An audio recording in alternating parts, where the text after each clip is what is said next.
સુરત નાસરનગર ડેમોલિશનનો મામલો ડેમોલિશન મુદ્દે આજે હાઈકોર્ટમાં સુનાવણી હાથ ધરવામાં આવશે। સુરત મનપા હાઈકોર્ટમાં જવાબ રજૂ કરશે। મનપાના જવાબ પર સૌ કોઈની નજર છે। ભૂતિયા ડેમોલિશનને લઈને હાઈકોર્ટમાં અરજી કરવામાં આવી હતી।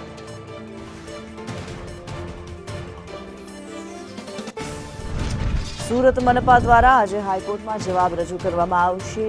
સુરતમાં નાસરનગરમાં ભૂતિયા ડેમોલિશનનો જે મામલો છે તેને લઈને હાઈકોર્ટમાં અરજી કરવામાં આવી હતી, ત્યારે સુરત મનપા દ્વારા આજે હાઈકોર્ટમાં જવાબ રજૂ કરવામાં આવશે। ડેમોલિશન મુદ્દે હાઈકોર્ટમાં સુનાવણી હાથ ધરવામાં આવશે અને સુરત મનપા જવાબ રજૂ કરશે।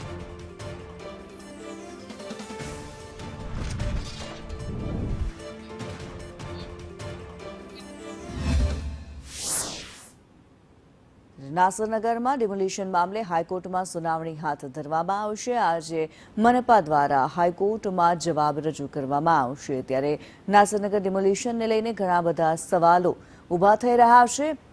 આ ડેમોલિશન કોના ઇશારે કરવામાં આવ્યું છે, કોના દ્વારા કરવામાં આવ્યું છે, શા માટે કરવામાં આવ્યું છે, તે સૌથી મોટા સવાલો જે છે સૌના મનની અંદર અત્યારે છે।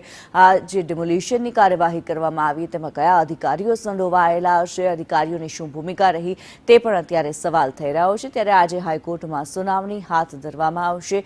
નાસરનગરને જે ડિમોલિશન કરવામાં આવ્યું છે તેને લઈને હવે સુરત મનપા દ્વારા હાઈકોર્ટમાં જવાબ રજૂ કરવામાં આવશે।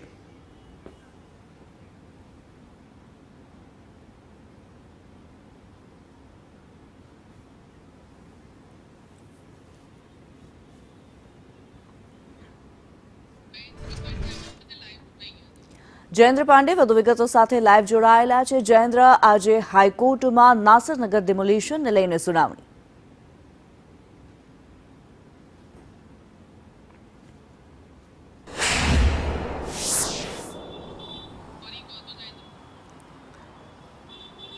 જયેન્દ્ર, આજે હાઈકોર્ટમાં નાસરનગર ડિમોલિશનને લઈને સુનાવણી હાથ ધરવામાં આવશે, ત્યારે સુરત મનપા દ્વારા કેવી તૈયારી છે, શું જવાબ રજૂ કરવામાં આવી શકે છે આ મામલાને લઈને?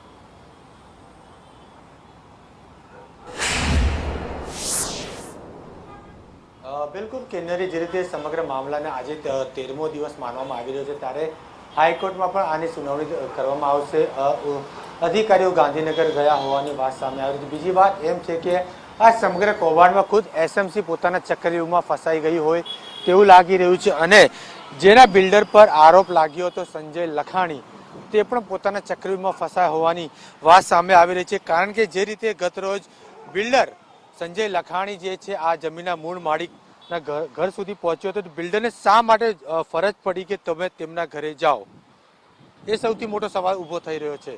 અને બીજી વાત, જ્યારે મૂળ માલિકી જે બેન છે તેઓ કહી રહ્યા છે આ જમીન જે છે આ વિસ્તારમાં અમારી વર્ષો જૂની અનેકો જમીન આવી છે, તે અમે એસએમસીને દાનમાં આપી છે, તો આ જમીન પણ તેમને દાનમાં આપી હતી અને જે બિલ્ડરે જે જમીન તે પણ તમે દાનમાં આપી હતી, તો આ જમીન પર વર્ષો સુધી રહેનાર તમામ લોકો પાસે એસએમસીએ વેરો બિલ કરી તેઓ વસૂલ્યો, તે પણ સૌથી મોટો સવાલ ઊભો થઈ રહ્યો છે।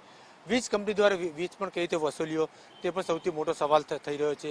જો એસએમસીએ કામગીરી કરવાની જ હોય તો પહેલા શા માટે કામગીરી કેમ ન કરી, અને અંતે આવે છે અને વગર નોટિસ આપ્યા વગર તેઓ જે છે આ આખું જે ડિમોલેશન તે પ્રક્રિયાની હાથ ધરે છે। એટલે કે બિલ્ડર સંજય લખાણી જેઓ શંકાના દાયરામાં હતા, તેઓ પોતે ચક્રવ્યૂહમાં ફસાયો તેવું લાગી રહ્યું છે, કારણ કે પોતે તેમના ઘરે સુધી જાય તેમને શા માટે જરૂર પડી, તેમના પર આક્ષેપ હતો, પરંતુ હવે આક્ષેપ પાકો થઈ રહ્યો તેવું હાલ સ્પષ્ટપણે જણાઈ રહ્યું છે। કારણ કે બાજુમાં તેમની જે છે ત્યાં સાઇટ આવી છે, પરંતુ તેમનું સાઇટ પણ જે છે ગેરકાયદેસર હોય, તેમનું અંડરગ્રાઉન્ડની જે બનાવવાની જે કામગીરી હોય તેને લઈને મહાનગરપાલિકા દ્વારા 30 તારીખે જે છે નોટિસ આપવામાં આવી હતી, અને હવે તેમનું પણ મહાનગરપાલિકા દ્વારા હજુ સુધી તોડવામાં નથી આવ્યું।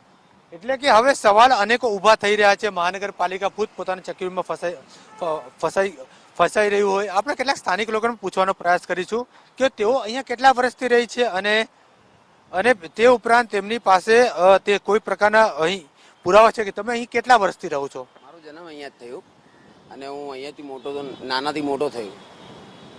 લાઇટ બિલ વગેરે બધી જ વસ્તુ આવતી હતી, સ્ટ્રીટ લાઇટ હતી, લાઇટ બિલ આવતો હતો, ઘર વેરો આવતો હતો, પાણીનો નળ હતો, બધી જ વસ્તુ હતી। કોઈ વસ્તુ એવું નહીં કે વસ્તુ નથી હતી અમારી પાસે। હવે એક દિવસ એવું થયું કે બિલ્ડર આવ્યો અવારમાં અને બધાને કહ્યું બહાર નીકળો, ખાલી કરો, મારે તોડવું છે. એટલે પોલીસની આખી ટીમ હતી અને આ એસએમસીની આખી ટીમ હતી, અમને ખાલી કરાવી દીધું ને અત્યારે 13 દિવસ થઈ ગયા, કોઈ જવાબ આપતો નહીં અમને. બિલકુલ કોઈ પ્રકારની વ્યવસ્થા પણ નથી. કોઈ પ્રકારની કોઈ વ્યવસ્થા નહીં. હજુ લગીન કોઈ એસએમસી વાળો અહીંયા આવીને એમ પૂછ્યું નહીં કે ભાઈ તમને કઈ વસ્તુ જોતી છે કે વગેરે વગેરે. એમાં નાના નાના બાળકો છે, સ્કૂલ ચાલુ થઈ ગયેલી છે, અત્યારે સ્કૂલ જતા નથી એ લોકો. બિલકુલ જે રીતે સમગ્ર વાતો એમણે કહી કે વર્ષો સુધી લેવામાં આવતું હતું, તો એક બાજુ જે જમીન માલિકી, જે મૂળ જમીન છે આખી નાસિરનગરનું, જે બેને જે પ્રકારે કહ્યું છે આ મારી પોતાની જમીન છે, મેં એસએમસીને દાનમાં આપેલી, તેવું સ્પષ્ટપણે બોલી રહ્યા છે. તો એમણે સ્કૂલ બનાવવા માટે એસએમસીને આ જમીન જે છે દાનમાં આપી હોય, તો એસએમસી આટલા વર્ષો સુધી વેરા બિલ તમે કઈ રીતે લીધું? સ્કૂલ શા માટે ન બનાવી? બાજુમાં પણ જમીન છે તે બિલ્ડરને તે કઈ રીતે અપાઈ? સમગ્ર મોટા સવાલો, અનેક સવાલો ઊભા થઈ રહ્યા છે. જે બિલ્ડર પર શંકા કરવામાં આવી હતી તે પણ પોતાના ચક્કરીમાં ફસાયા હોય તેવું લાગી રહ્યું છે કે ગત તેઓ જે મૂળ માલિકીના ઘરે પહોંચ્યા હતા, ત્યારબાદ તેમનો વિડીયો સામે આવ્યો હતો. આટલા દિવસ સુધી સામે ન આવ્યો હતો, પણ અચાનક વિડીયો, અનેક સવાલ ઊભા થઈ રહ્યા છે. પણ હવે એ જ બન્યું કે આજે હાઈકોર્ટમાં કયા પ્રકારની દરખાસ્ત મૂકવામાં આવે છે, કયા પ્રકારના સવાલો કરવામાં આવે છે, કયા પ્રકારની કાર્યવાહી હાઈકોર્ટ દ્વારા કરવામાં આવે છે, જે પિટિશન દાખલ કરવામાં આવી હતી. જી કિન્નરી. જી ધન્યવાદ જયેન્દ્ર આ માહિતી માટે.